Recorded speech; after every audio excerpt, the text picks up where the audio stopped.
Hello and welcome to the Longevity Lifestyle YouTube channel. In this video, we'll take a closer look at the link between alcohol, acetaldehyde, and cancer, and explore what you can do to minimize your risk. Alcohol consumption has long been linked to a variety of health issues, including liver disease, heart disease, and an increased risk of certain cancers. In fact, the World Health Organization has classified alcohol as a Class 1 carcinogen, meaning that it is a substance that is known to cause cancer in humans. But how exactly does alcohol contribute to cancer development? And what role does acetaldehyde, a byproduct of alcohol metabolism, play in this process? How alcohol contributes to cancer. Alcohol has been shown to increase the risk of several types of cancer, including mouth and throat cancer, esophageal cancer. 3. Liver cancer. Breast cancer, colorectal cancer. The exact mechanism by which alcohol contributes to cancer development is not fully understood, but there are several possible explanations. For one, alcohol can act as a carcinogen, meaning that it can directly damage DNA and other cellular components, leading to mutations and the formation of cancerous cells. Alcohol can also interfere with the body's ability to absorb and utilize certain nutrients, such as folate, which is important for DNA repair and synthesis. Another way that alcohol can contribute to cancer is by increasing the production of reactive oxygen species, ROS, in the body. ROS are highly reactive molecules that can damage cells and lead to inflammation, which is a key driver of cancer development. Additionally, alcohol can interfere with the body's immune system, making it harder for the body to identify and eliminate cancerous cells. The role of acetaldehyde. When you consume alcohol, your body breaks it down into a number of byproducts, including acetaldehyde. Acetaldehyde is a highly reactive and toxic substance that can cause a range of health problems. For example, acetaldehyde is responsible for the facial flushing and other symptoms that some people experience when they drink alcohol. But beyond that, acetaldehyde has been shown to be a potent carcinogen, meaning that it can directly damage DNA and other cellular components, leading to the development of cancer. One of the ways that acetaldehyde can contribute to cancer is by interfering with the body's DNA repair mechanisms. DNA damage is a normal part of cellular function, but the body has a number of mechanisms in place to repair this damage and prevent mutations from accumulating.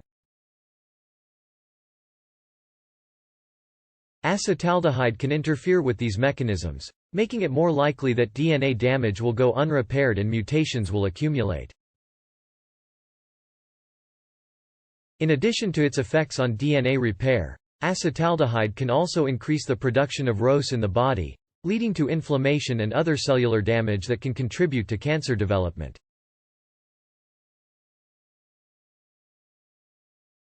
Alcohol-induced flushing and cancer risk. One interesting area of research in the link between alcohol and cancer is the relationship between alcohol-induced flushing and cancer risk. Alcohol-induced flushing is a common reaction to alcohol consumption, especially among people of Asian descent. This reaction is caused by a genetic variation that affects the way that the body metabolizes acetaldehyde.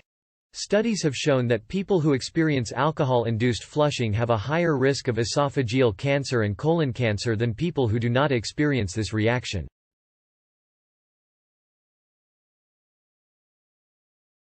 This is thought to be because the genetic variation that causes flushing also makes it harder for the body to break down acetaldehyde, leading to higher levels of this toxic substance in the body.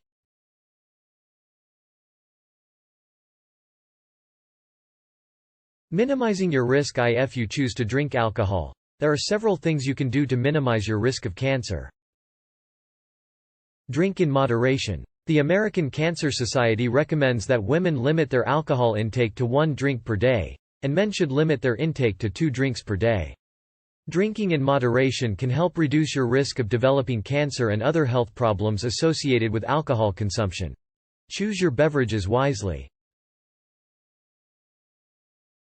Some alcoholic beverages, such as red wine, may have some health benefits due to their antioxidant content.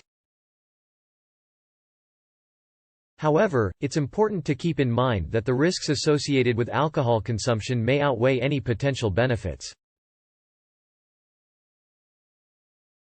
Additionally, some alcoholic beverages, such as beer and hard liquor, have been shown to be more strongly associated with cancer risk than wine. Be aware of acetaldehyde.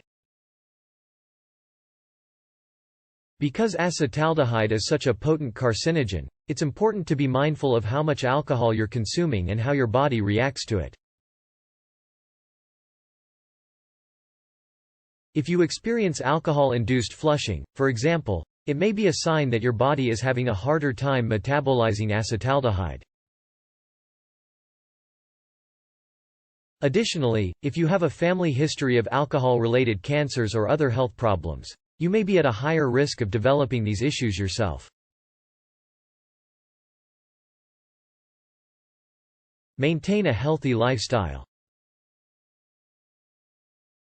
In addition to moderating your alcohol intake, it's important to take other steps to maintain a healthy lifestyle.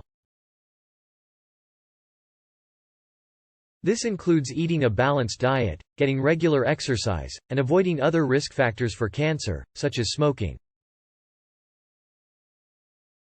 Conclusion.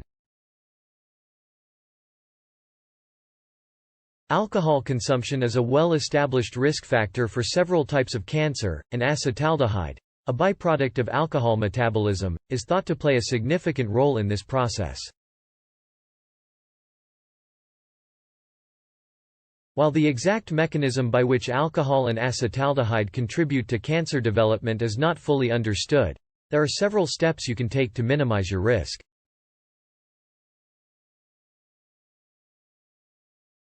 By drinking in moderation, choosing your beverages wisely, being mindful of acetaldehyde, and maintaining a healthy lifestyle, you can help protect yourself from the harmful effects of alcohol consumption.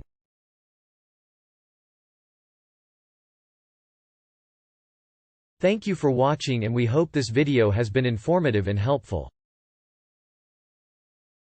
I recommend that you watch all the videos I upload from the beginning to gain a comprehensive understanding of the topics covered. Don't forget to like and subscribe to our channel for more videos on health and wellness. See you in the next one.